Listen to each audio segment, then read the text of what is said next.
Good evening all, and welcome back to Untold Fears. Tonight we are traveling to the small towns scattered around Winnipeg, Manitoba, where the prairie silence hides secrets darker than the winter nights. These are not campfire tales or folklore passed down through generations. These are 7 true accounts from places like Selkirk, Stonewall, and Beausejour, where ordinary people encountered something that shattered their sense of safety forever. Some faced horrors that crawled from the past. Others stumbled into nightmares that defy all logical explanation. And a few discovered that the most terrifying monsters are the ones who walk among us in broad daylight. If you are new here, make sure to subscribe to Untold Fears for daily true horror content that will keep you up at night. Hit that notification bell so you never miss when the darkness calls. Now, let us step into the shadows of Manitoba's forgotten towns, where the wind carries whispers of the disappeared and every locked door tells a story of survival.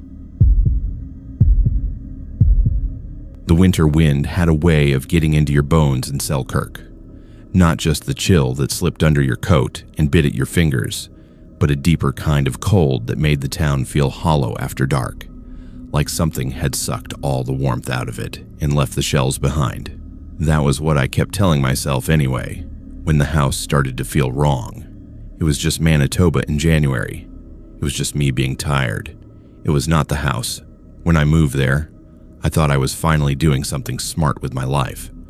I was 32, burned out from years working front line in mental health in Winnipeg, and I needed a quieter posting before I ended up on the other side of the intake desk. My supervisor suggested Selkirk. Slower pace, smaller caseload, good for recovery. That was the word she used, like I was another file she was trying to stabilize before discharge. I laughed, pretended it did not sting, and took the transfer anyway. The house came up on a local rental page the same week I started looking. 2 stories, pale blue siding, a tiny fenced yard near the river. The photos were all taken in summer, with green grass and bright light that made the front porch look almost welcoming.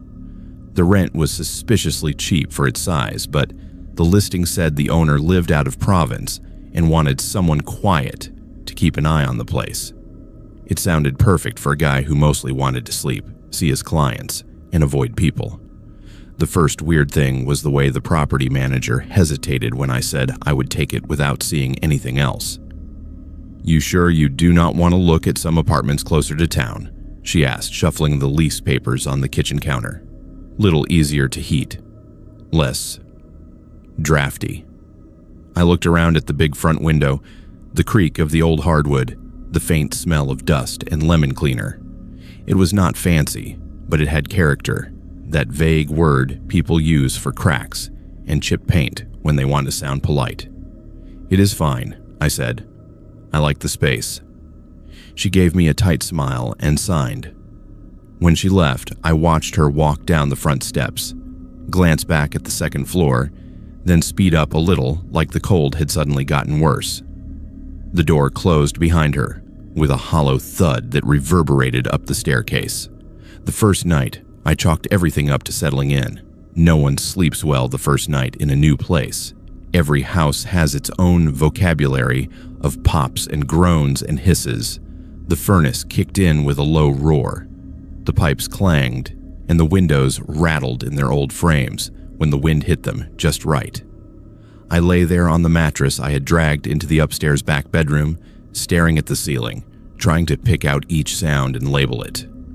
Furnace, pipes, wind, car driving past on the river road. Then, at 3:11 in the morning, I heard footsteps in the hall. They were soft but unmistakable. Not the random creak of wood shifting under temperature, not the sporadic crack of a board expanding. These were measured, evenly spaced footfalls, starting near the top of the stairs and heading toward my door. I held my breath, watching the faint strip of orange sodium light at the bottom of the bedroom door. Nothing moved under it. No shadow, no flicker. The steps stopped right outside. My mind went straight to the most rational explanation. Someone had a key. The owner. A previous tenant. The the property manager. In my line of work, you learn to force your thoughts into rational channels, even when your stomach is turning to ice. "Hello?" My voice came out dry and thin in the dark. "Is someone there?" Nothing answered. The house held its breath with me. I swung my legs over the side of the mattress and stood up slowly, making more noise than whoever was on the other side of the door. The floor was cold under my bare feet. I grabbed my phone, thumb hovering over the emergency call button, and opened the door. Empty hallway. Just the yellowed runner rug leading toward the front of the house, the shadow of the banister, the framed crooked print of some generic prairie landscape on the wall. The air felt colder, though, like a window had been left open. I checked them all. They were latched tight. No sign of anyone having come up the stairs or gone back down. I went back to bed, heart still pushing hard against my ribs, and told myself it was the house settling. I had misheard. My brain had turned random noises into footsteps because that was the pattern it knew best. The second night, the steps came again. Same time. 3:11 a.m. Same path. From the stairs to outside my door. This time, instead of stopping, they continued slow and deliberate, right across the hall toward the small door. At the far end I had not opened yet. The attic access. The handle rattled once, twice, like someone testing it from the other side. Then nothing. In the morning, I told one of my new coworkers about it over coffee, making it a joke. "Either the house is really old, or I have picked up a ghost," I said. "I will let you know if I start prescribing for the walls." She laughed politely, but her expression flickered. "Which place did you get again?" she asked. "The one by the river, with the big willow in the yard." "Yeah. Why?" She looked down at her cup. "Nothing. You just moved into the hospital house." "The what?" "Before it was a rental, it was run as a private boarding house for patients, back before we had any kind of community standards. Some of the old-timers still talk about it. They say it was cheaper to leave people there than keep them in the city. Out of sight, out of mind." She shrugged one shoulder. "It is just stories. Places keep reputations long after the people are gone." That night, I moved my mattress to the front bedroom. The footsteps did not care. At 3:11, I heard them again, starting at the top of the stairs, crossing the hall, stopping between the two doors like something was trying to decide which room to choose. A cold pressure spread under the door, like air being pushed along the floor, and under all of it, just at the edge of hearing, came a faint, overlapping murmur, as if more than one person were whispering at once behind the walls. I told myself it was the vents. Old ductwork can carry sound in strange ways. Maybe a neighbor was up, talking in their kitchen. Maybe I was catching some late-night radio station bleeding in from a clock somewhere. I got up, checked the vents, stuck my ear to the thin metal grates. The whispers stopped the moment I tried to really listen. The rationalizations started to sound thin even to me. Over the next week, I noticed other small things. The back bedroom door would be open in the morning, when I was sure I had closed it the night before. The thermostat would read a comfortable temperature, but the air upstairs would be cold enough to see my breath in one patch of hallway, right outside that little attic door. My work shirts in the closet began to smell faintly of antiseptic, like the soap we used in institutional bathrooms, even though I was using the same detergent I always had. Then the dreams started. In them, I was always standing in the upstairs hall, bare feet on the runner rug, staring at the attic door. There was a woman on the other side, crying softly.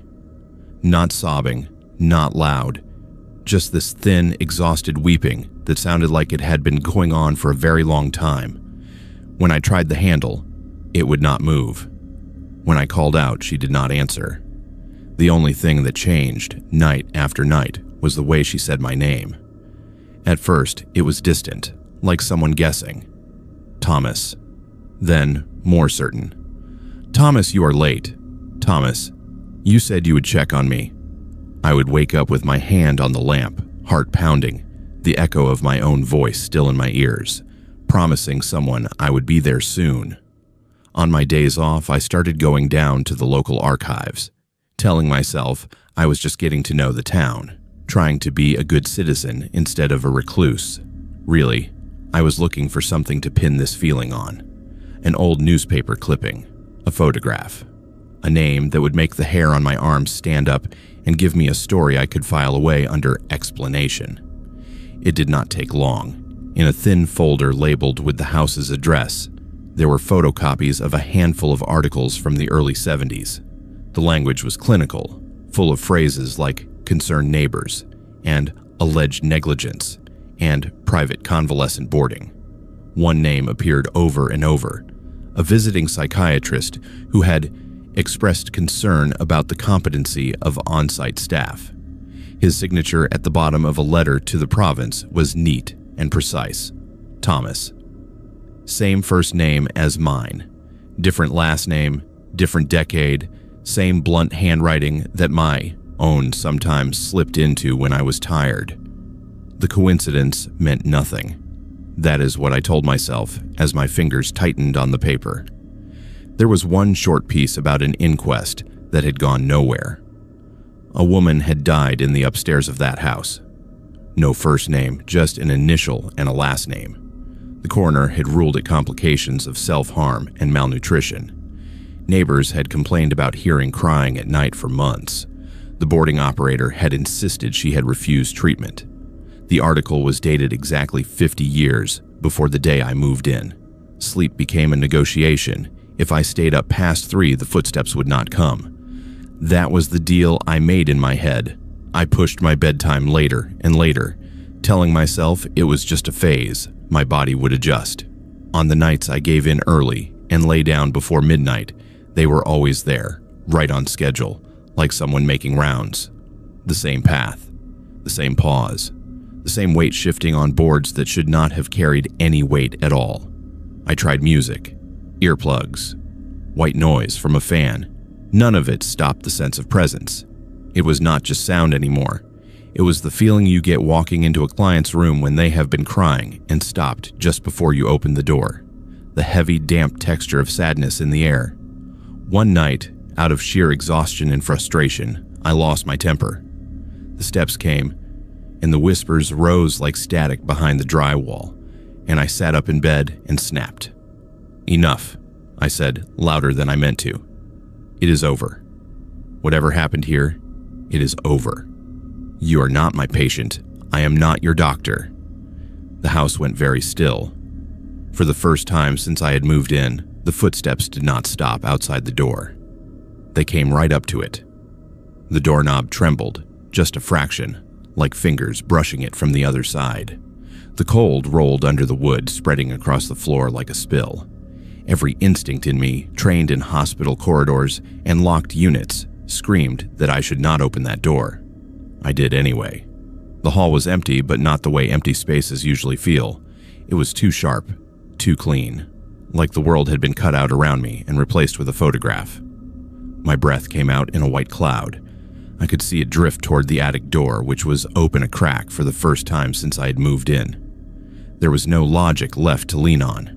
I stepped down the hall, each board complaining under my weight. The whispers rose again, but they were not words. Just the rhythm of speech, the cadence of someone talking themselves in circles. I reached out and touched the attic handle. It was warm. Every other surface in that hallway was refrigerator cold, but the metal under my fingers felt like someone else had just let go. I pushed the door open. The attic was not some sprawling horror set, just a low, dusty space with insulation between the joists and a couple of old trunks shoved against the far wall. One naked bulb dangled from the ceiling, dark and lifeless, until I pulled the chain. Weak yellow light spilled across the floorboards. In the center of the room, pressed into the wood as if by hands and knees over many years, were shallow depressions. A pair side by side, worn smoother than the boards around them. In front of them, two darker spots that might once have been water damage or something else that had soaked in and never quite faded. On the nearest beam, carved into the wood in shaky, repeated lines, was one word: sorry, over and over again, until the individual letters blurred together. Some were deeper, some barely scratched, as if whoever wrote them had gone back day after day, picking up where they left off. I do not know how long I stayed there staring at that wall. Long enough for my legs to go numb from the cold. Long enough for the bulb to flicker twice and nearly go out. Long enough to understand that whatever grief had soaked into this place had found a familiar shape in me. I moved out 2 weeks later. I told the property manager it was the commute, the heating bills, the isolation. She nodded like she had heard all those excuses before and did not fight the notice. When I handed back the keys, her fingers closed around them quickly, as if she did not want to risk touching my hand by accident. I still work in mental health. I still tell clients that the past is not a sentence, that houses are just wood and nails, that stories lose their power once you say them out loud. Most days, I believe my own script, but I do not live alone anymore. I do not live near the river, and no matter how tired I am, no matter how early my shift starts, I never, ever let myself fall asleep before 3:12 in the morning. The thing about working nights at a small-town gas station is that you start to believe danger is something that happens somewhere else. In the city, people talk about carjackings and robberies, and women followed to their vehicles. Out in Stonewall, my biggest problem at first was staying awake between midnight and 4, when the highway went quiet and the only traffic was semis humming past without stopping. I told myself I was lucky. I had a steady paycheck, a routine, and a job my parents understood. My mother bragged that at least I was not in Winnipeg after dark. Most nights followed the same script. I came in at 10, took over from the evening guy, counted the till, wiped down coffee stations, restocked snacks, and stared at my reflection in the cooler doors, while canned music played to nobody.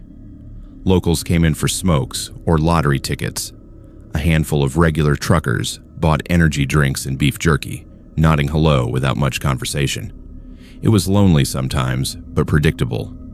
Predictable felt safe. The first night he came in, he looked exactly like the kind of customer my manager told me we wanted more of. Polite, quiet, spent money. Mid-30s maybe. Dark hair, tired face.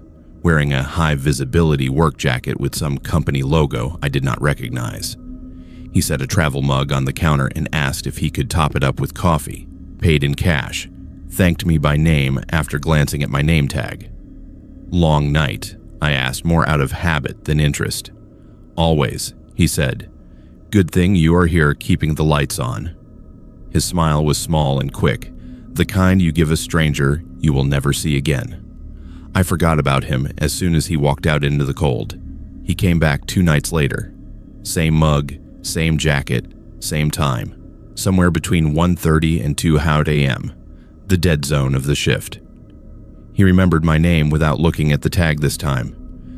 "How is the overnight queen?" he joked, sliding a couple of bills across the counter.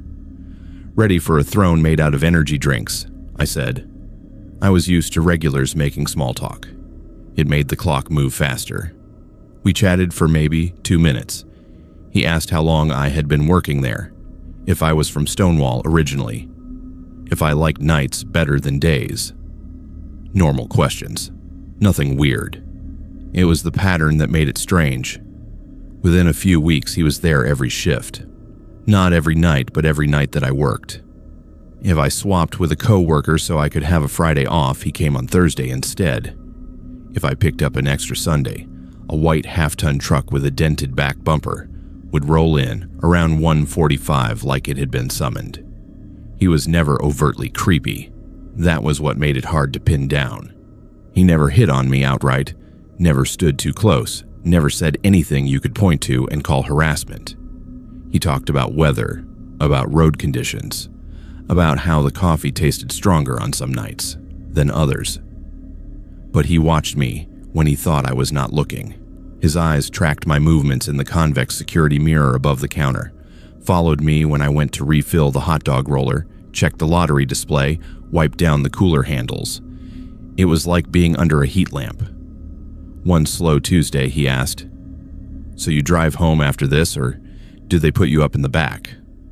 "Home," I said, punching in a code for cigarettes. I'm 5 minutes away, perks of small-town living. Must be nice, he said. Not like the city. You head north or south? I did not answer. Something in his tone made me focus a little harder on the register display, on the exact change I was counting out. There was a pause, then he laughed it off. Sorry. Nosy. My wife always says I collect routes the way other guys collect sports stats. Busy roads, I said, non-committal. Have a good one. The bell chimed as he left. I watched his truck pull away, headlights sweeping across the empty pumps. My skin felt tight, like the air pressure in the room had changed. The first time I saw his truck in my rearview mirror, I told myself it was a coincidence.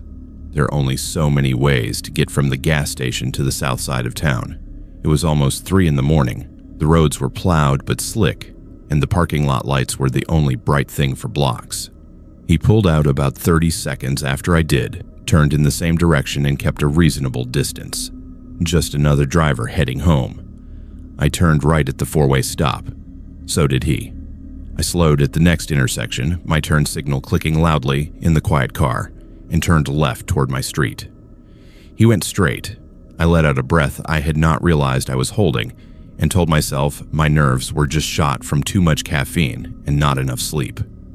The next week, it happened again. Different night, same truck, same rhythm. This time he turned off one street earlier than mine. Another week, another shift, same pattern. It would have been funny if it had not started to feel choreographed. I started to change my route home. One night, I took the long way around past the school. Another night, I cut through a residential loop just to see what he would do. Most of the time, I did not see his truck at all. On the nights that I did, it would follow until a certain intersection, then peel off as if there were an invisible boundary he would not cross. That should have reassured me. It did not. On a Thursday in late February, the cold felt sharp enough to break. The sky was clear, the stars brittle and distant, and every time the station door opened, a blade of air sliced through the warm interior. My breath fogged the windows as I wiped down the coffee area. I was thinking about nothing in particular when the bell chimed.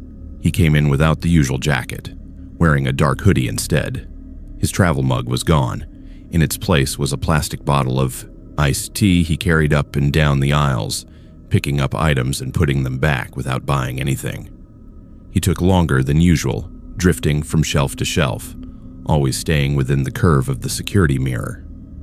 "Slow tonight," he said finally, setting the iced tea on the counter without breaking eye contact. "Yeah," I said. The hair along my arms prickled. "Weather keeps people home." "You ever get worried?" he asked. "Out here by yourself?"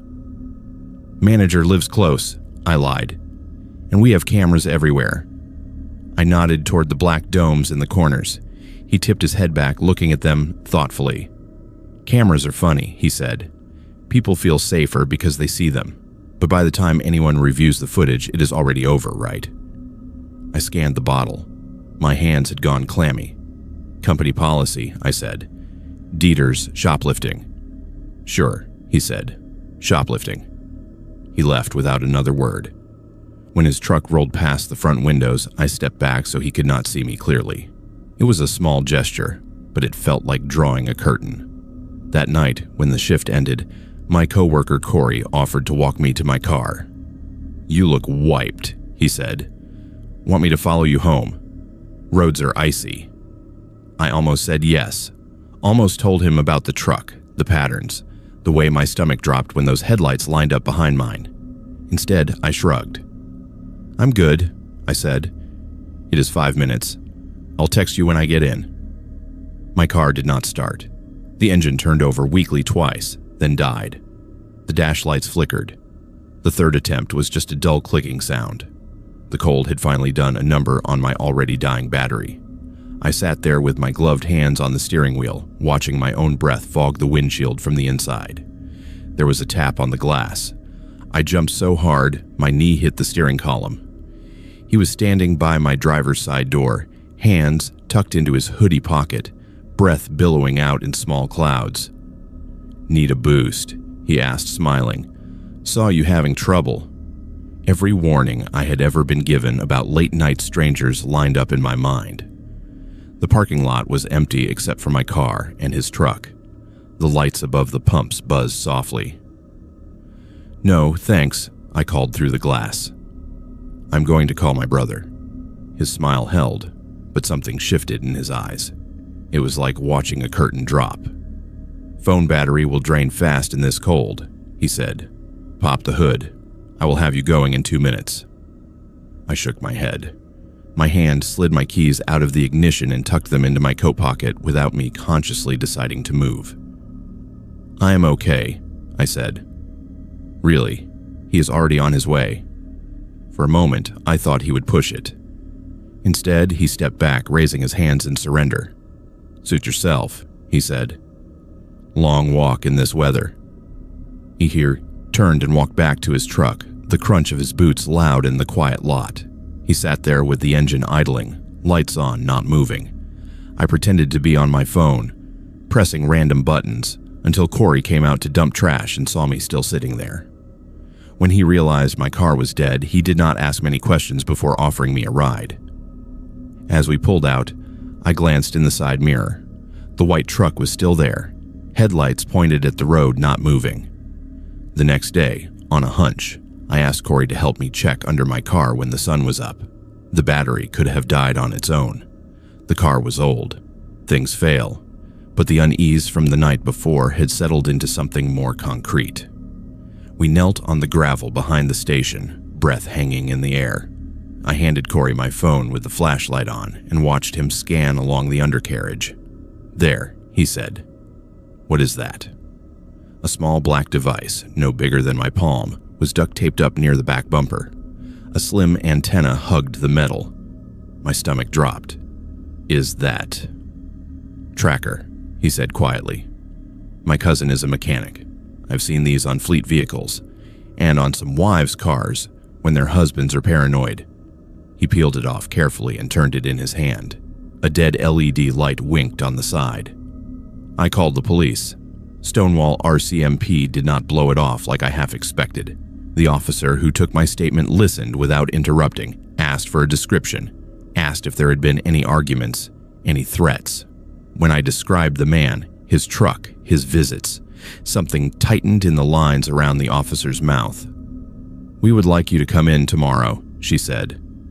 "We might want you to look at some photos."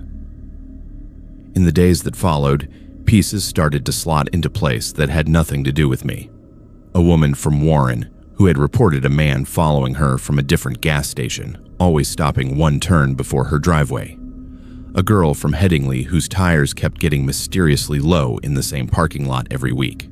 A waitress in Winnipeg who found a small device under her car after noticing the same truck parked across from the diner on her late shifts. They showed me a picture. Clean-shaven, no hoodie, no high-vis jacket, just a standard driver's license shot. "That is him," I said, the words tasting like metal. He was arrested a few towns over after another woman called in a plate number. When they searched his house, they found a box of trackers, a notebook full of routes and times, and printed screenshots of social media profiles. He liked women who posted their work schedules publicly. He liked women who worked late and lived close enough to walk home if their vehicles failed. He liked patterns. On one page of the notebook, my name was written at the top. Beneath it, in neat columns, were dates, times, and short notes. Leaves at 3:05. Turns left at Brother's Truck Wed Nights. Underlined, in red ink, was one line. Gas station cameras only cover front lot.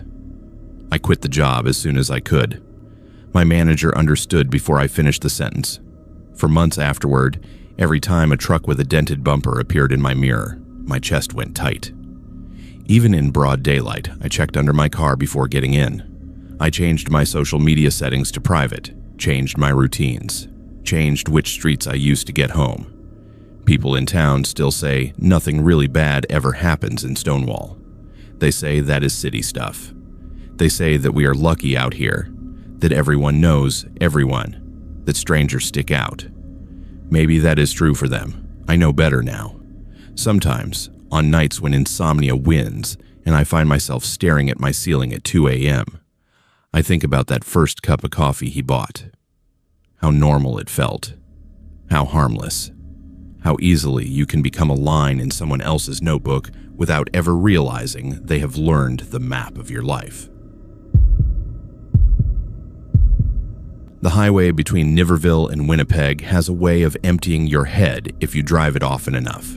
Long, straight stretches of asphalt, flat fields on either side, the same handful of farmhouses passing by like clockwork. For most people, it is just a commute, something their body does while their mind drifts somewhere else. That was what it was for me at first. Then a little girl started standing in the ditch and I stopped daydreaming on that drive forever. I had been making the trip for almost a year by then. My wife and I had moved to Niverville to get more space for our son, cheaper mortgage, quieter streets. I worked maintenance at a building in Winnipeg, early shifts, the kind that had me on the road before sunrise most days. I liked it. The world felt half asleep at that hour.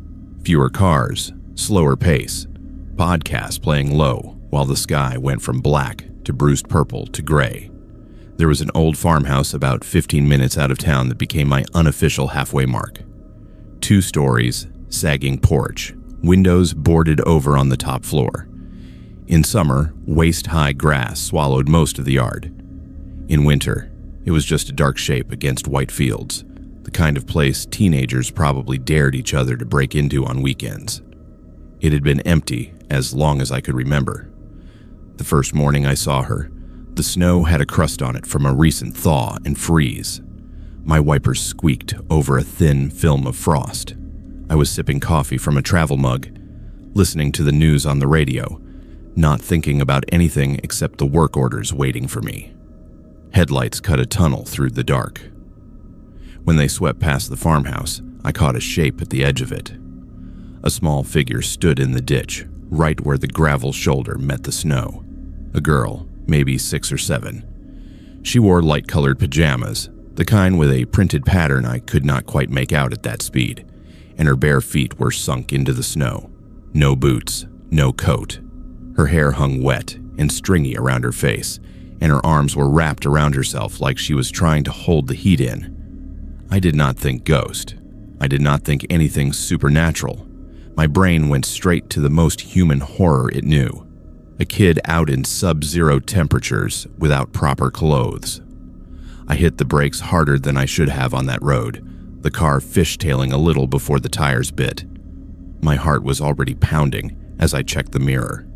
Nothing, just the dark ribbon of highway behind me and the faint outline of the farmhouse receding. I pulled over anyway, hazard lights clicking loudly in the sudden quiet. When I stepped out, the cold bit into my lungs. Snow crunched under my boots as I walked back along the shoulder, scanning the ditch with the beam of my phone flashlight. "Hey!" My voice sounded small in the open air. "Hey, sweetheart, are you okay? Do you need help?" The only answer was the distant hum of my engine and the soft hiss of wind over the fields. There were my own footprints, already beginning to fill with blown snow. No smaller prints, no scuffed path up the side of the ditch. No drag marks, just untouched white stretching toward the fence. I stood there longer than made sense, my breath fogging in front of my face, eyes watering from the cold. It was early. I was tired. I had been staring at the road. Maybe I had seen a snowdrift shaped like a person. Maybe I had nodded off for half a second and dreamed her. By the time I got to work, I had convinced myself it was nothing. A trick of light, a tired brain turning shadows into shapes. 2 mornings later, she was there again. Same place, same pajamas, same bare feet half buried in the snow. This time I slowed before I reached the farmhouse, watching the edge of the ditch. The headlights picked her out cleanly. She was standing still, arms at her sides now, head turned toward the road. As my car approached, her face flickered into view for a second. Pale. Eyes too dark in the beams. I pulled over faster this time, heart thudding against my ribs.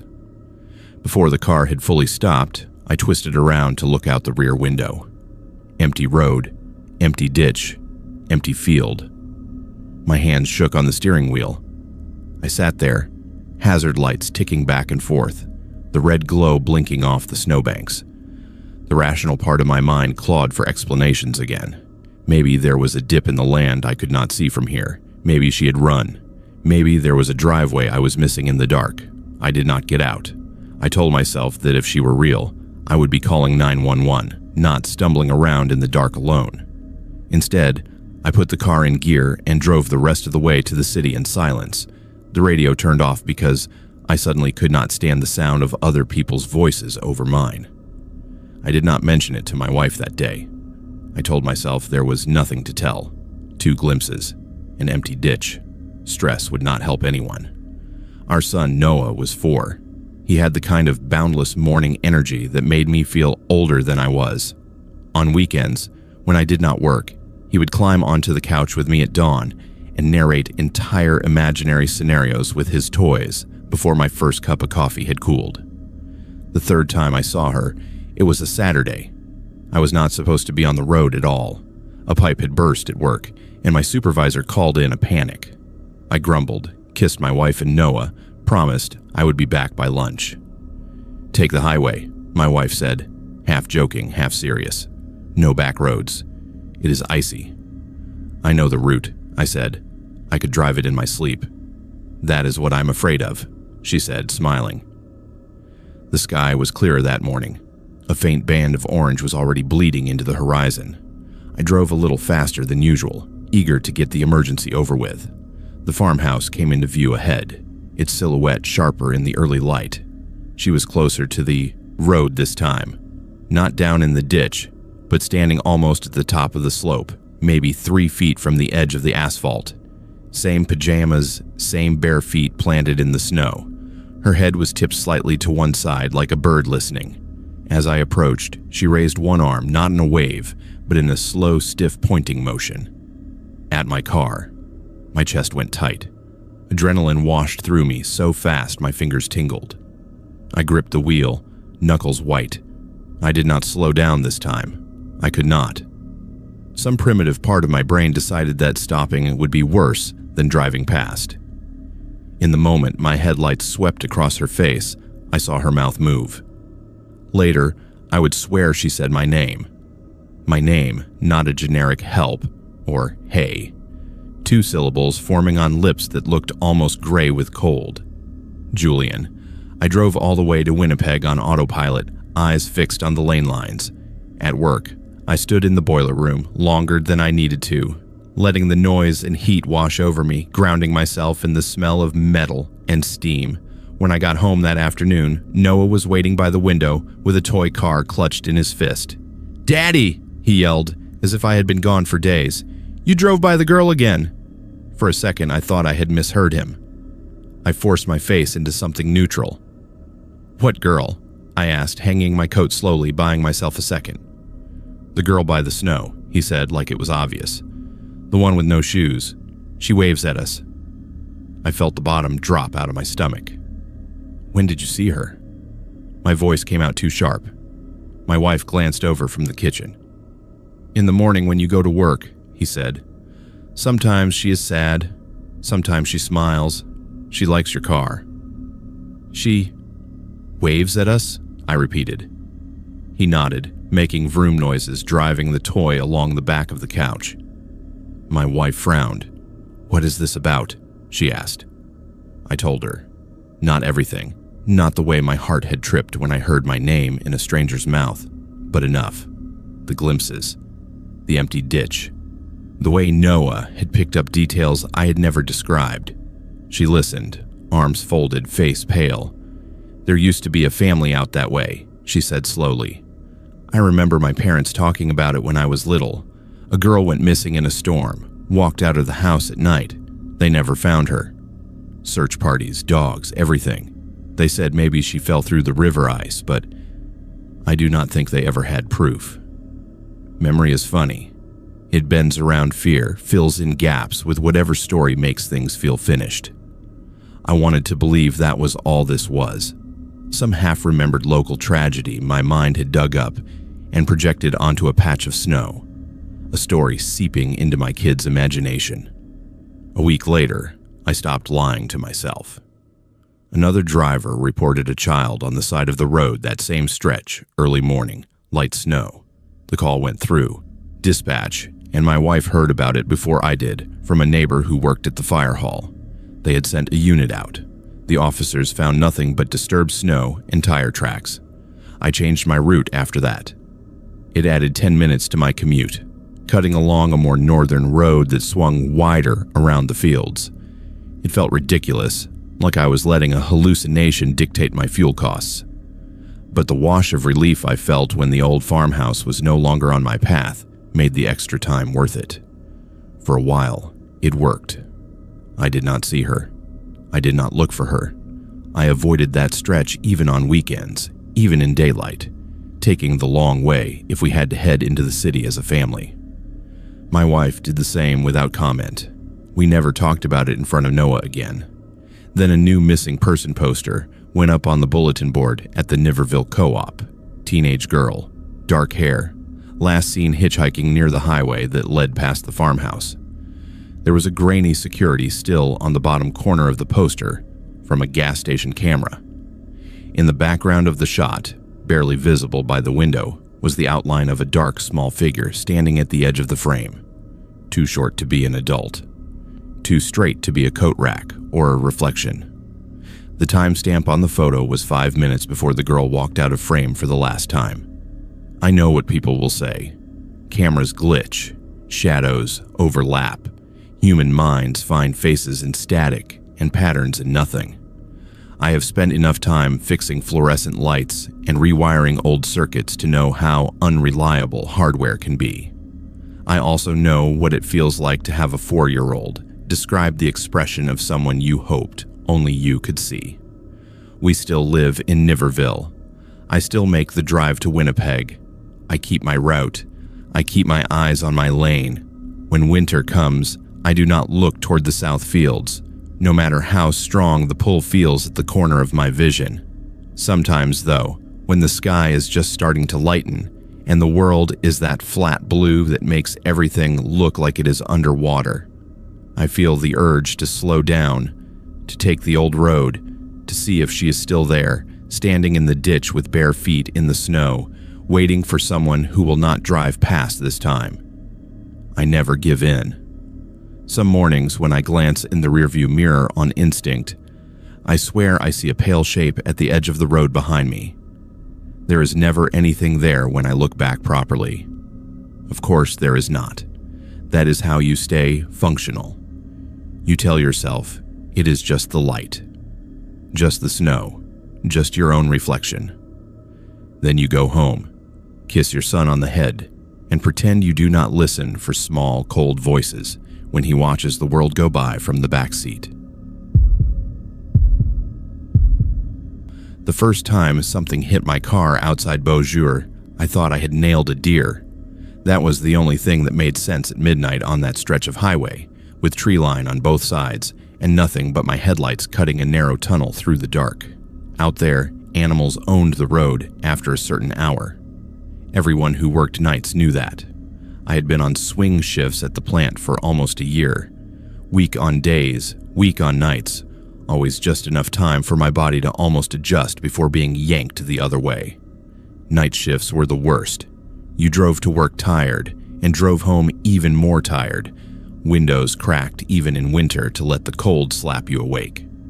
The road between the plant and town was just long enough for your mind to start floating if you were not careful. That night in March, the snowbanks were shrinking but still high, gray where they met the gravel. The highway was mostly dry, a few glazed patches where meltwater had refrozen. I had the heat turned up, radio low, one hand on the wheel, one curled around a lukewarm travel mug of coffee. I never saw anything in front of me. There was no flash of fur, no shine of eyes in the beams. Just an impact, sudden and violent, against the rear passenger side door. The whole car lurched sideways, tires barking against the asphalt. I swore and yanked the wheel, fighting to keep it between the lines. For a second, I was sure I was going to spin out into the ditch. Then the weight was gone. Whatever had hit me slid or darted away into the dark. I coasted to the shoulder, breathing hard, hazard lights ticking on and off. Trucks roared by in the opposite lane, buffeting the car with blasts of wind. My heart felt like it was trying to punch through my ribs. I did not want to get out. The idea of opening that door and stepping into the dark with my back to the trees was suddenly the worst thing I could imagine. But I needed to know if I had injured something, or if the door was badly damaged. I forced myself to take a few slow breaths, grabbed my phone, flicked the flashlight on, and stepped out. The cold air slapped the sleep right out of me. Gravel crunched under my boots as I walked around the back of the car. I angled the light along the side panel, half expecting to see blood smeared across it. There was a dent, a deep one, right in the middle of the rear door, as if something solid and heavy had slammed into it at speed. The metal was caved in with a clean central point, radiating creases. No fur caught on the edges. No scuffs like hooves or antlers would leave. No smear of anything. The snowbank beside the road was undisturbed. No slide mark, no broken crust, no sign that anything big had scrambled up or down recently. The ditch itself was just a shadowed hollow full of dirty snow. My breath came out too fast, fogging the beam of my own light. Rational explanations started lining up in my head out of habit. Maybe flying ice off a truck tire. Maybe a chunk of something fallen from a passing trailer. But there had been no one right beside me when it happened.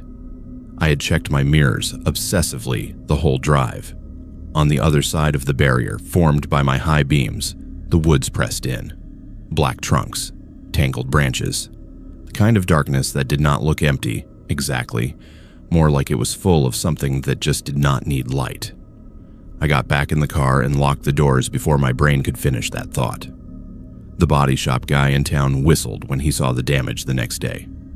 "Looks like you got T-boned," he said, running his hand over the dent. "Somebody hit you in a parking lot?" "Something hit me on 44, I said. "I thought it was an animal." He frowned. "No hair," he said. "No transfer. And if it was a deer, this whole panel would be smeared. This is clean. Too clean." He did not say what else it might be. I did not ask. I started driving a little faster through that stretch after that. Windows up, doors locked, eyes fixed straight ahead. Co-workers joked about the Beausejour bump when they saw the loaner car I had to use for a week, but none of them liked that section of road either. Someone always had a story about a close call with a buck, or seeing shapes move between the trees. It was easier to tell myself I had just joined the club. A few weeks later, another night shift. Almost the same time, almost the same spot. I was more awake this time, keyed up from an argument with a supervisor. The radio was off. The only sound was the hum of the engine and the faint rush of tires. The moon was high and thin, painting the snow in a sickly light. Movement flared at the edge of my vision, down in the ditch. I glanced toward it by reflex. Two pale points hovered above the snow, too high to be a fox, too far off the ground for a coyote. They were spaced, like eyes. But the head they should have belonged to was wrong. Too long, too narrow. For a second, as my headlights swept across, I saw a shape that did not fit anything I knew. It was standing on all fours at first, body hunched in a way that made my skin crawl. Then, in one fluid motion, it rose.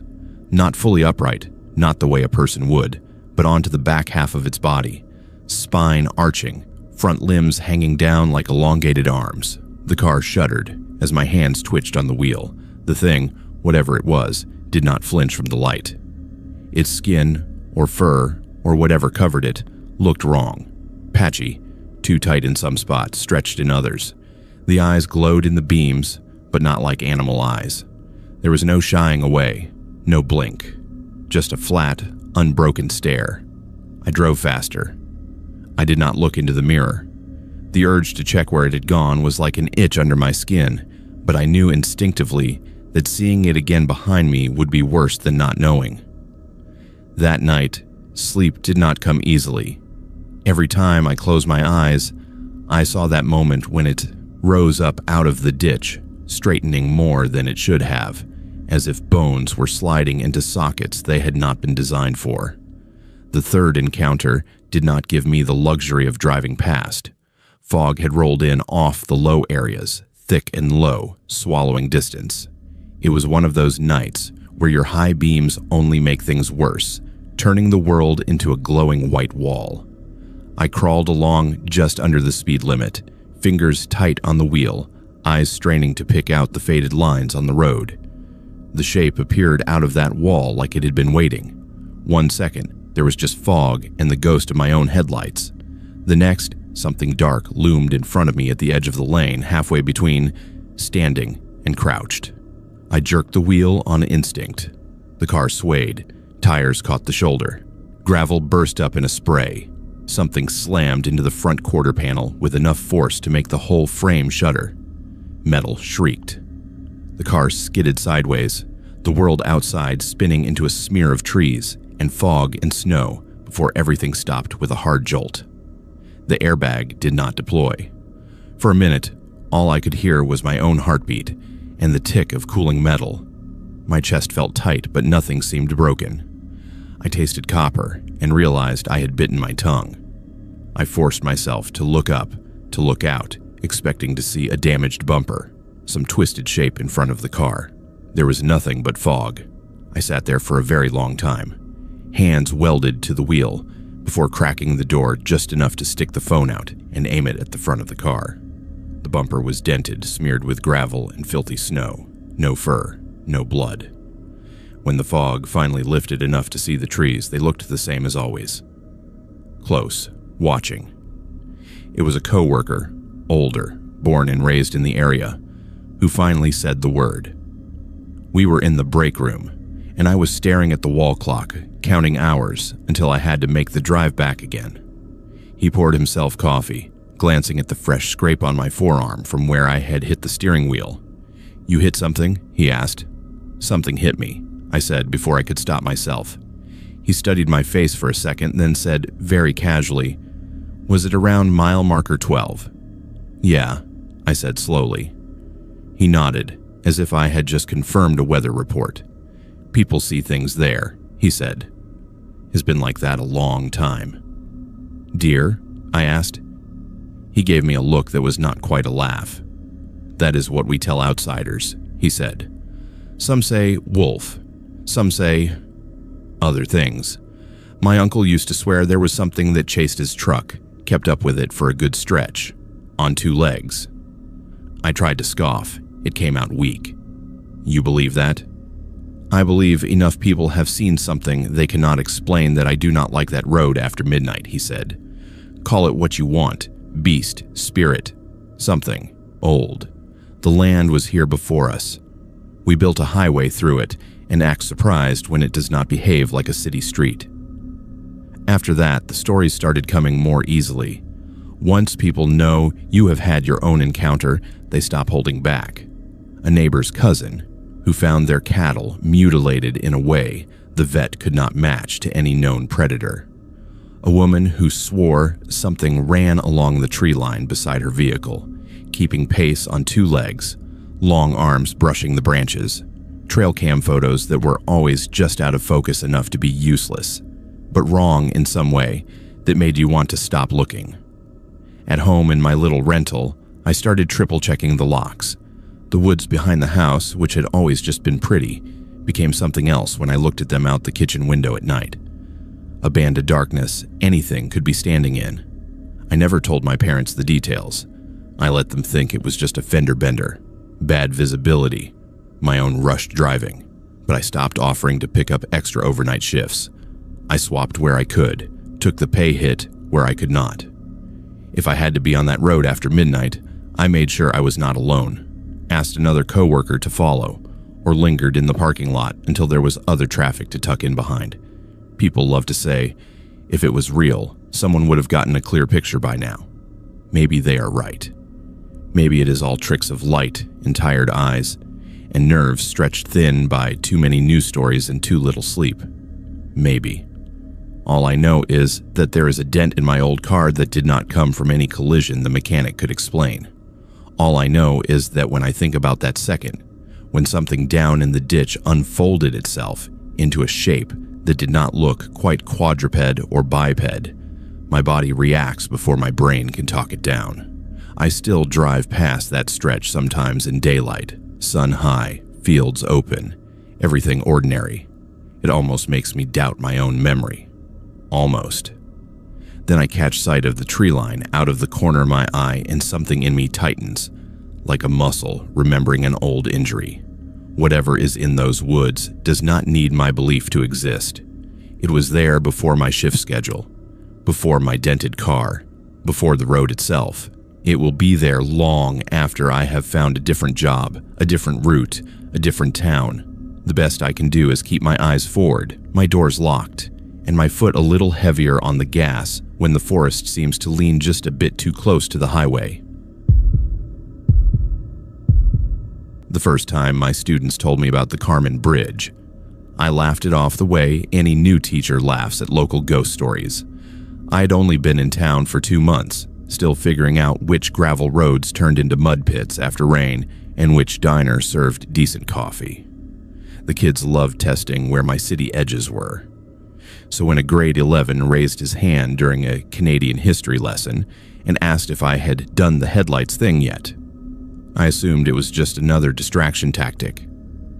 "What headlights thing?" I asked, capping my marker. "You know," he said, "park by the old bridge at 2:13, shut everything off, wait for the second set of lights, the ones that never get there." A few of them snickered. A couple exchanged glances that were more nervous than amused. "Urban legends are not on the curriculum," I said, "but nice try." I moved on with the lesson, but the phrase stuck in my head all afternoon. The second set of headlights. It had the rhythm of something that had been repeated for years, worn smooth by retellings. When I mentioned it in the staff room later, pouring stale coffee into a paper cup, 2 of the older teachers went very quiet. "They are still telling that one of them, Denise, said. She had lived in Carmen her whole life. Kids these days. "So it is a thing," I said. "I thought it was just a prank for the new guy." She blew out a breath. "Used to be we did not joke about it," she said. "Not after the accident, but time makes everything a story, I guess." She did not say more, and I did not push. But that night, alone in my small rental, with the sound of the furnace for company, I ended up searching local forums and half-abandoned Facebook groups. The details were fuzzy and contradictory, but the core was the same every time. Drive to the old bridge outside town. Park on the gravel shoulder so you can see the road curving away into the dark. Turn off your engine, your lights, everything. At exactly 2:13 a.m., a pair of headlights will appear in your rearview mirror coming around the bend. They will get brighter and closer, filling the car with light. They will never arrive. If you turn around, there will be nothing there. If you get out, the road behind you will be empty. If you turn your car back on too soon, they might follow you home. The logic part of my brain filed it under typical small-town lore. My curiosity, the same thing that had made me a half-decent history teacher, filed it under field research. It was a Friday when I finally gave in. Parent-teacher interviews had run late, and a few of us ended up at a colleague's place after for cheap beer and frozen pizza. Someone brought up the bridge again. Someone else rolled their eyes and said it was all nonsense. By midnight, with the easy bravado that comes from exhaustion and alcohol, there were 3 of us standing in the entryway, lacing up boots. "You, serious," one of the math teachers, Paul, said, half laughing. "You really want to sit in a parked car on a rural road at 2 in the morning? Consider it cultural immersion," I said. "I cannot teach in Carmen without at least trying its signature ghost story." Denise just shook her head. "Do not be an idiot," she said. "And if you do go, no honking, no revving, no screwing around. You sit, you look, you leave. That is it." The bridge was smaller than I expected. Not some towering structure over a canyon, just an old 1-lane span over a modest dark river. The steel trusses painted a shade of green that disappeared at night. The road leading to it curved in a soft S, the kind that made you slow down out of instinct. Trees crowded close on both sides, their bare branches knitting together overhead.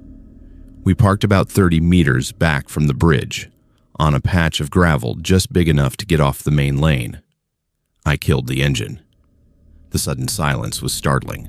No hum of air vents, no low rumble underfoot, just the ticking of cooling metal and the distant rush of water under ice.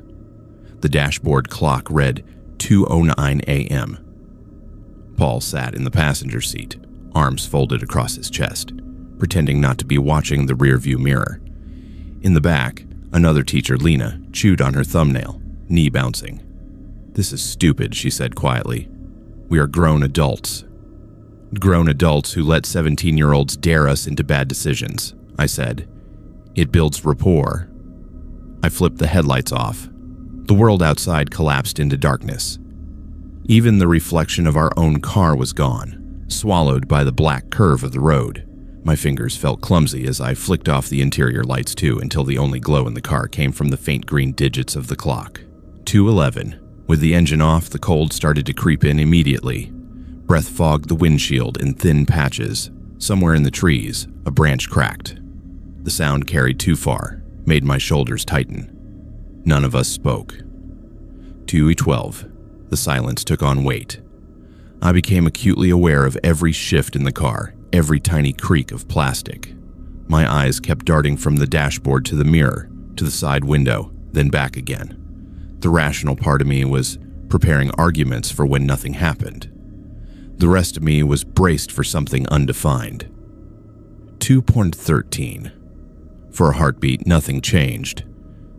Then the rearview mirror bloomed with light.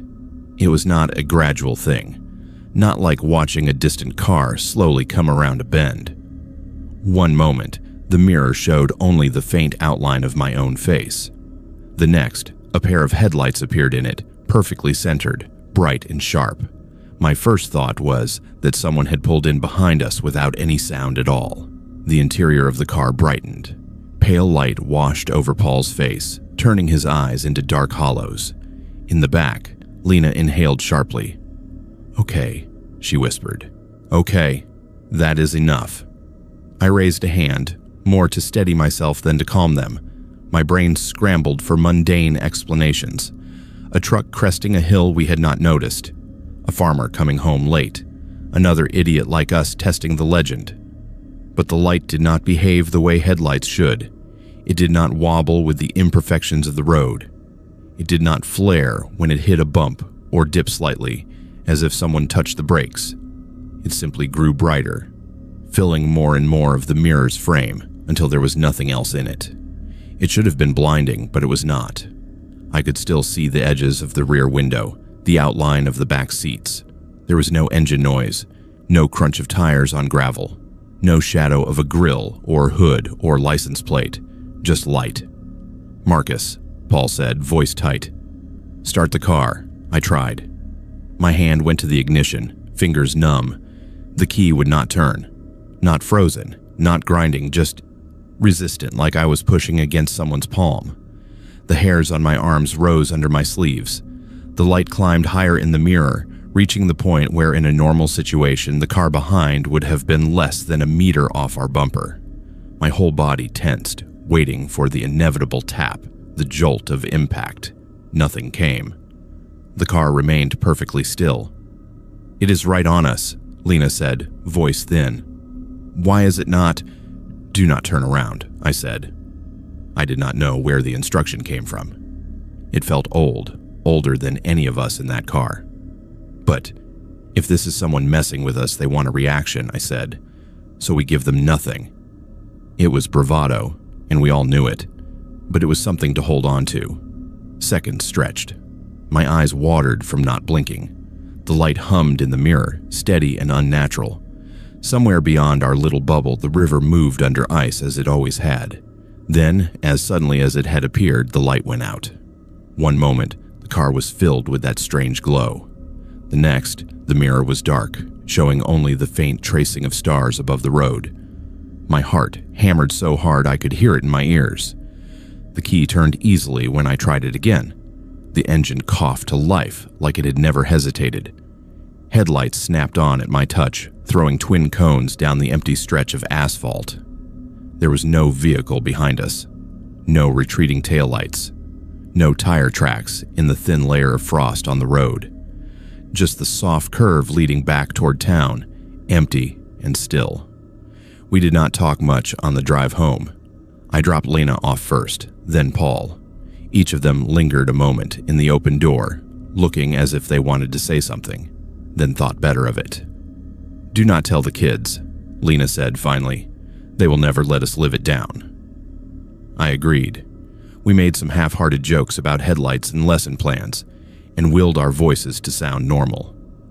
The next week, between classes, Denise caught my eye. "You went," she said. It was not a question. "Yeah," I said. "We saw something." She nodded, looking both resigned and unsurprised. "When I was your student's age, the story was different," she said. "It was not just about lights. It was about a man who crashed out there one winter night, went off the bridge, trapped in his car. Headlights stayed on for hours. People drove by, assumed someone else would stop. By the time anyone did, it was too late." I thought about the way that light had filled the car, bright but cold, without heat or sound. "Does anyone know if that actually happened?" I asked. She shrugged. "Maybe it did. Maybe it did not. The thing at the bridge is real enough, whatever started it. And whether you believe the story or not, people drive slower there now. They look around, they pay attention." She gave me a small, humorless smile. "Some lessons you only learn in the dark." I have never gone back to the bridge at 2:13 a.m. I take the long way around when I can, adding 10 minutes to my drive rather than passing that curve alone at night.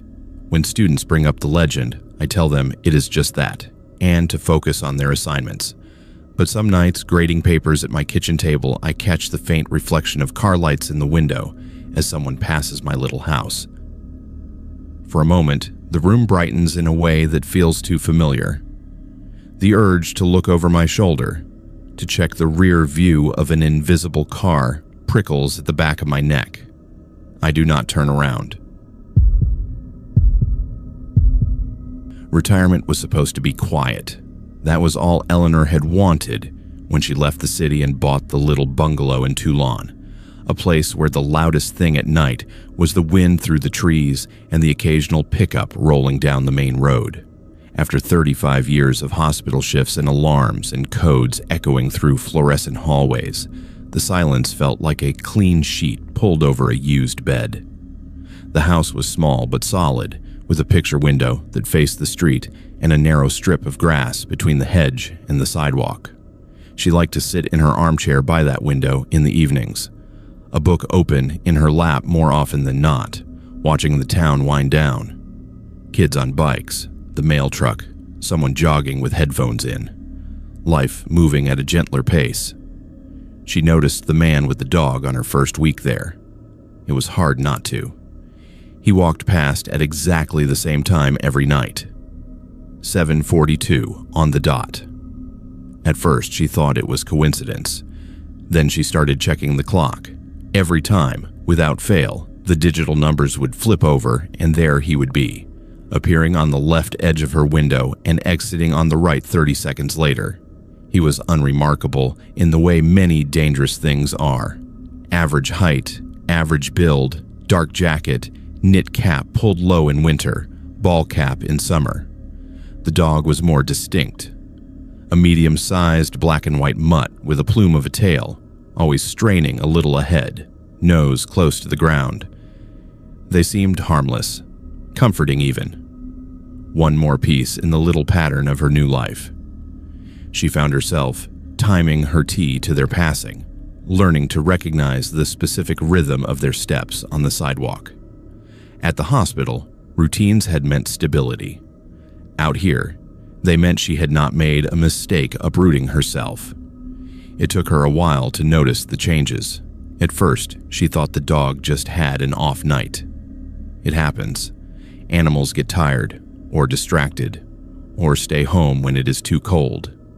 One Wednesday in late November, she realized she was watching for the pair more intently than she meant to. The clock flipped to 7:42, The sidewalk remained empty. 7:43 came and went.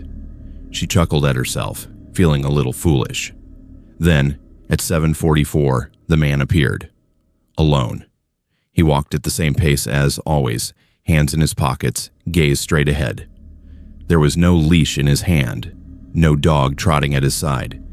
His expression did not show any sign of loss or worry. If anything, he looked more relaxed without the tug of the animal. Maybe someone else in his family was walking the dog that night, she thought. Or maybe the dog was older than it looked, joints stiff in the cold. She filed it away as not her business and went back to her book. The next night, the dog was back. Same collar, same Johnny trot. Eleanor let her eyes linger a little longer, reassuring herself. She had seen enough of death not to like gaps and patterns. December came.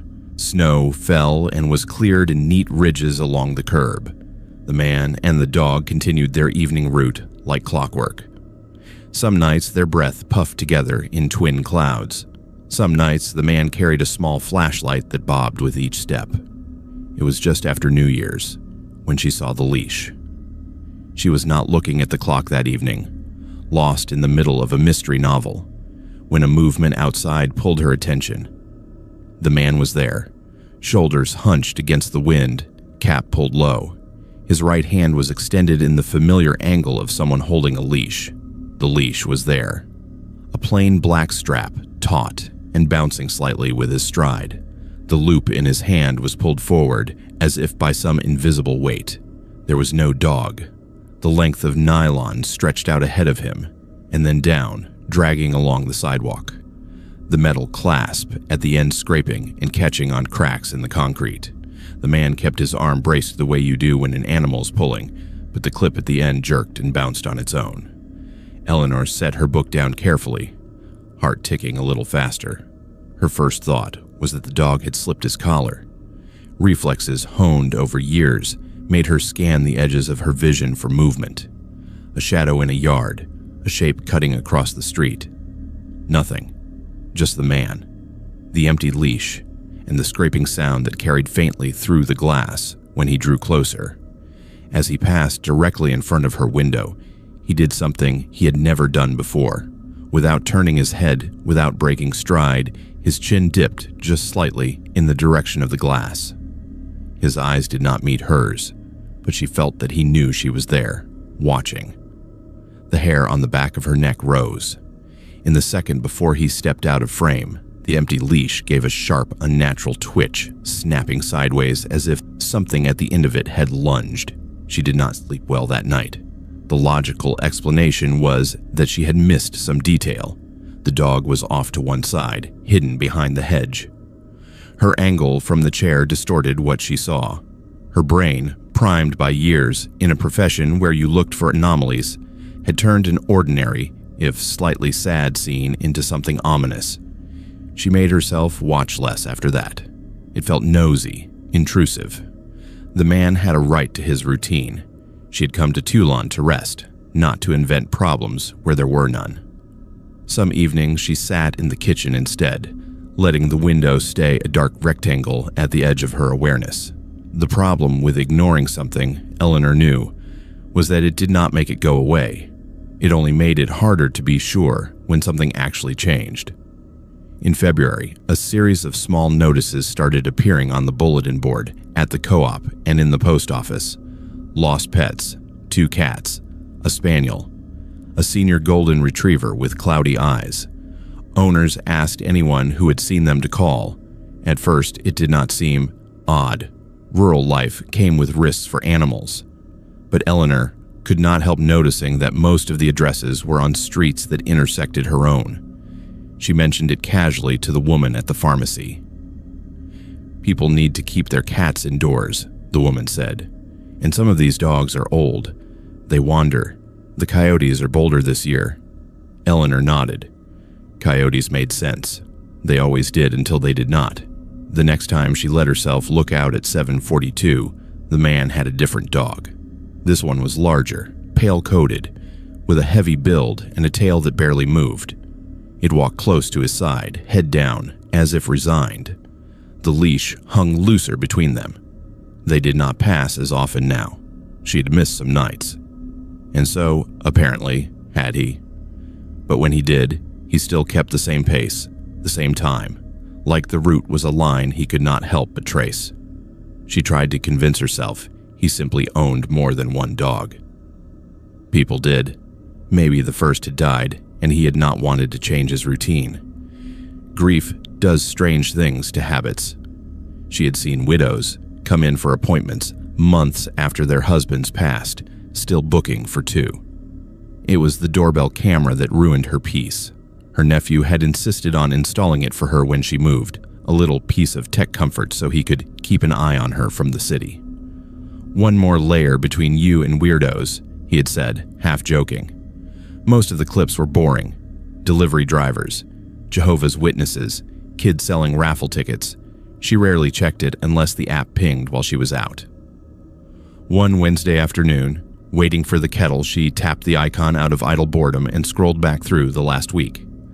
Package, solicitor, nothing neighbor, nothing. There he was. The timestamp was 2:19 a.m. The footage was black and white, grainy, washed in the infrared glow. The man stood at her front step, closer to the door than she had ever seen him. No dog, no leash. His head was tilted slightly, as if listening. His right hand hovered less than an inch from her doorknob, not reaching to turn it, just resting in the space above it, fingers slightly curled. He stayed like that, motionless, for 7 seconds. Long enough for Eleanor, watching in the safety of daylight, to feel her chest tighten. Then he dropped his hand, stepped back, turned, and walked out of frame with the same steady pace he used on the sidewalk. The clip ended. The app offered to replay or delete. For a long time, Eleanor stood in her quiet kitchen, kettle whistling faintly in the background, and stared at the frozen last frame. The angle caught part of his face this time. Not enough to be sure you would recognize him from a photo, but enough to see a blankness in his expression that was worse than any frown. She called the RCMP that afternoon. The officer who came was polite, professional, and gently non-committal. He watched the clip twice, asked if anyone had tried the door handle, if she had found any signs of tampering. He did not touch it, Eleanor said. That is the point. Sometimes people get mixed up about addresses, he said. Maybe he thought he was at a friend's place and realized he had the wrong house. At 2 a.m, he spread his hands. We can do an extra drive-by in the evenings for a while, he said. And if you see him again doing anything like this, call right away. Keep your doors locked, which you are doing. That is good. She could tell from his tone that there were other calls, other priorities. This was unnerving, not urgent. No crime had technically been committed. The man had not broken in. He had not spoken to her. He had not left any marks she could point to, only impressions. A few weeks later, a regional news story broke about suspicious pet deaths in a neighboring town. Several dogs, all found in their own yards or just beyond, with signs of poisoning. A suspect arrested. A quiet man with no prior record who liked to walk dogs for neighbors, according to the article. The photo that ran with the story was not clear enough for Eleanor to be absolutely certain. Absolute certainty was a luxury she no longer trusted. She started closing her curtains before dusk. It went against her old habits. She had always liked seeing the dark fill in around the houses outside, like watching a painting deepen. Now it felt like lowering a shield. On nights when she forgot and found herself in the armchair at 7:41, book in hand, she sometimes heard footsteps on the sidewalk before she could get up. A steady rhythm. One pair, not two. She would sit very still, the room light casting her reflection faintly on the glass, and listen to them pass. She told herself it was only a neighbor, only someone out for exercise, only sound on concrete, nothing more. She pulled the curtains closed after, every time, and flipped the deadbolt, even though she knew he had never tried it. Old habits from the hospital followed her into this new life. Wash hands, check vitals, trust your instincts when the hairs on your arm stand up, patterns meant something. People who hovered at the edges of rooms, taking everything in and giving nothing back, were never just quiet. In Teulon, she learned a new one. If someone walks past your house at exactly the same time every night, and then one night you realize they are not walking a dog anymore but the empty idea of one, it is time to stop sitting in the window. The thing about growing up in a small place like St. Anne is that you start to believe the woods are part of your family. They are just there, at the edge of every memory, behind the schoolyard, past the ball diamonds, beyond the gravel road where the pavement gives up. When we were teenagers, those trees felt like freedom. By the time we were 30, they felt like a test we kept failing and still could not stop taking. There were 4 of us that night. Me, Naomi, Oliver, and Rebecca. We had been a unit since grade 8, the kind of friends who did not need to plan to meet up because we always ended up in the same places anyway. After high school, some left and some stayed, but somehow we all drifted back to St. Anne in our late 20s, orbiting the same coffee shop, the same grocery store, the same old stories. The hangout spot had not changed much either. You got there by following an old service road that used to lead to a gravel pit, long since blocked off to vehicles. We had found it when we were 15, biking farther than our parents would have liked, stumbling onto the wide, flat clearing at the end. A ring of stones for a fire, a fallen log to sit on, trees on 3 sides, road on the 4th. Perfect for warm nights and cheap beer and whispered plans. By the time we were adults, the gravel pit was long shut down, but the place still pulled us back. Bonfires for birthdays, quiet drinks after breakups. That particular night in October, it was an impromptu reunion. No big occasion, just a group chat full of "you up" and "I need out of this house," and one person saying "fire at the old spot," and everyone else answering with thumbs up. The air had that dry chill it gets right before the first real snow. We had dragged pallets from Naomi's parents' farm, broke them down into manageable pieces, and stacked them in the ring. Sparks crackled up when the fire caught, painting the undersides of branches orange. The road behind us glowed faintly where my truck's taillights washed over the gravel. We fell into the old rhythm easily. Stories we had heard a dozen times sounded new again in the dark. Naomi imitated one of our old teachers. Oliver complained about his boss. Rebecca rolled her eyes and topped up her plastic cup, laughing at all the right moments. There is a particular kind of comfort in being with people who knew you when you were still half-formed. Every joke lands because it has years behind it. Every silence feels intentional, not awkward. That is how it was, until it wasn't. I do not remember exactly when we first heard the 5th voice. Looking back, I tell myself it must have started soft, easy to miss. Maybe it slipped in under our laughter, matching the rise and fall until it felt like an echo. What I remember clearly is the moment my brain registered that I had just laughed at something I had not said, and that none of the other 3 had either. Oliver was in the middle of telling a story about getting stuck in a snowstorm on Highway 12. Naomi interrupted to remind him he had left out the part about the dead battery. I chimed in with a line about his chronic refusal to buy booster cables. Then another voice added, "and the part where you cried at the tow truck driver." We all laughed. It was the kind of detail any of us would have thrown in, a gentle dig. Oliver swore he had not cried. Naomi snorted and said she had seen photos. I went to take another drink, and something in my mind stuttered. It was not my voice. It was not Naomi's lower steady tone, or Oliver's higher nasal one, or Rebecca's soft laugh. It was familiar in a way that did not make sense, like hearing yourself on a recording warped half a step off. And it had come from just beyond the firelight, not from the circle. The hairs on my arms rose. For a second, the fire seemed too bright, the shadows too sharp. "Did you just—" I started, looking at Rebecca. She was staring into the flames, expression thoughtful. "What?" she asked. "Nothing," I said, the word catching in my throat. Saying it out loud felt like opening a door I was not sure I wanted open. The night stretched. Crickets kept up their noise. Somewhere in the trees, a branch creaked. The fire popped, sending a spray of sparks into the air. It took me a while to realize that the conversation kept falling into rhythms of 4 + 1. One of us would start a story. Another would interrupt. Another would add a detail. Then, from that same not-quite location beyond the ring, the fifth would slip in a phrase, a memory, a joke, always just sharp enough to land, never quite traceable to a mouth. We all reacted to it without comment, laughed, groaned, threw bits of pallet into the flames.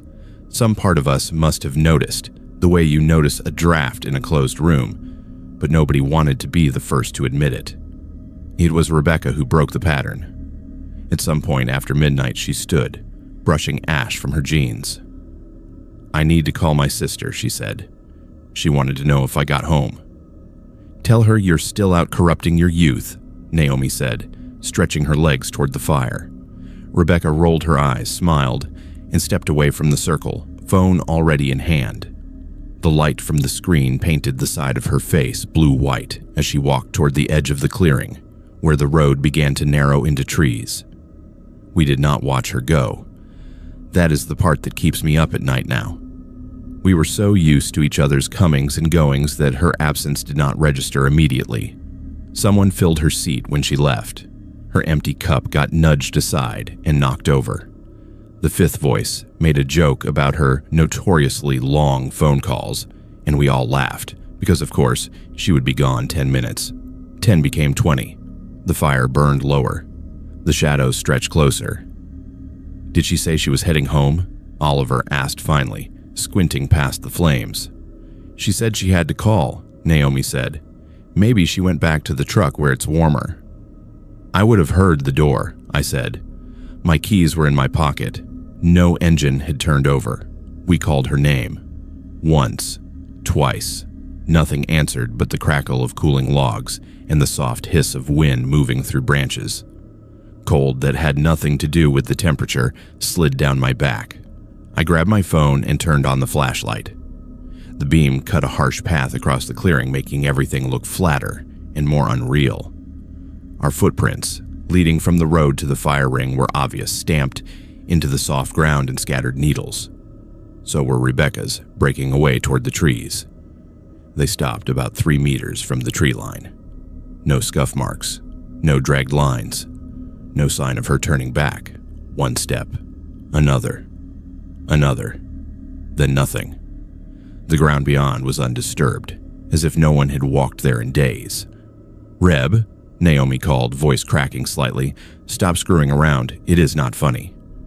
I walked toward the spot where the prints ended, every step making the back of my neck itch. The trees loomed closer, black against the slightly lighter sky. The air felt thick, like it did in the hospital waiting room before a doctor came out with bad news. My phone buzzed in my hand. The notification banner showed a new message in our group chat, sent by Rebecca, or at least from her number. "Did you guys hear that voice saying my name from the tree line?" The message was still unsent. The typing dots pulsed once, then vanished. My mouth went dry. "Look," I said, turning the screen toward the others. Oliver swore under his breath. Naomi took an involuntary step closer to the fire. "We need to call someone," she said. Her voice had lost the joking edge entirely. Now. The next hours were a blur of headlights and radios and dogs on long leashes. The RCMP took it seriously from the start. A missing adult in the woods at night was nothing to shrug off. They fanned out with flashlights. We gave statements over and over, each telling of the story, feeling flimsier under fluorescent lights. We told them about the fire, about the drinks, about Rebecca getting up to make a call. We did not mention the fifth voice. Not then.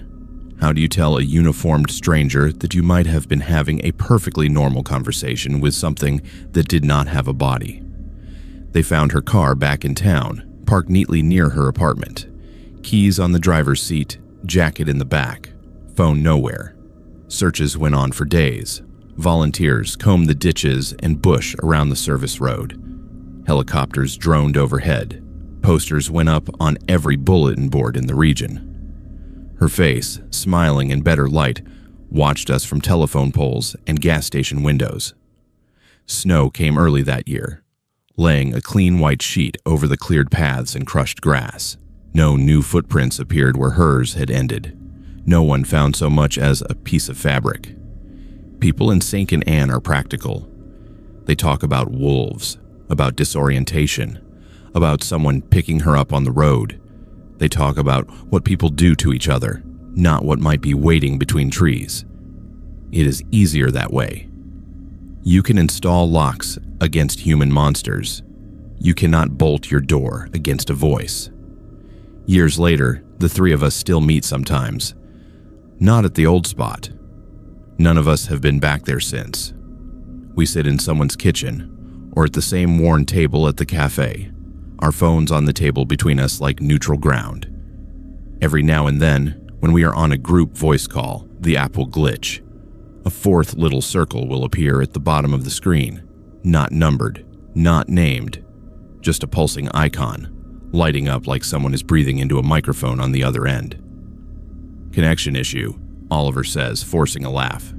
App bug, Naomi says, turning her camera off for a moment, as if that will help. We hang up sooner on those nights. I tell myself it is just software, just poor signal in a town that was never meant to be wired for constant contact. Just a ghost in the machine, nothing more. But sometimes, when the connection stutters and the delay makes our voices overlap, I hear something else slip in between us, a cadence that does not quite belong to any of the three. A familiar lilt on my name that makes my skin tighten. We promised, once at that fire pit, that we would always come back for each other. No matter where we ended up, no matter what. At the time, it felt comforting. Now, I'm not entirely sure which side of the tree line kept that promise.